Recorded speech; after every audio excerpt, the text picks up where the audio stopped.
Welcome back to our channel.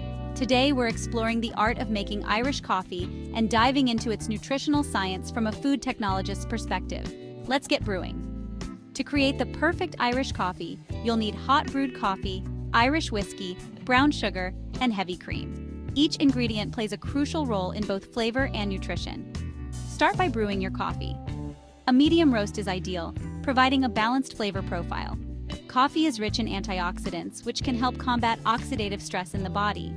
Plus, it contains caffeine, about 95 milligrams per cup, which enhances alertness and can boost metabolism.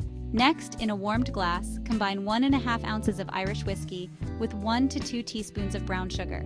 The sugar not only sweetens but also caramelizes slightly when dissolved, adding depth to the flavor. Whiskey brings alcohol content, around 100 calories, while also acting as a flavor enhancer, complementing the coffee. Pour in your hot coffee. This combination of coffee and whiskey creates a unique flavor synergy, enhancing both taste and aroma. Now, let's talk about the cream. Use about 1 ounce of slightly whipped heavy cream. It adds a luxurious texture and helps balance the drink's richness. The fat in the cream slows the absorption of caffeine, providing a more sustained energy boost.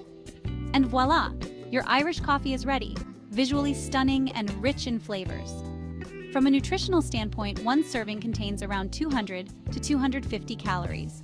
The whiskey contributes about 100 calories, while the cream adds another 50 to 100. This drink offers a delightful mix of carbohydrates, fats, and antioxidants, making it a unique treat. Remember to enjoy your Irish coffee responsibly.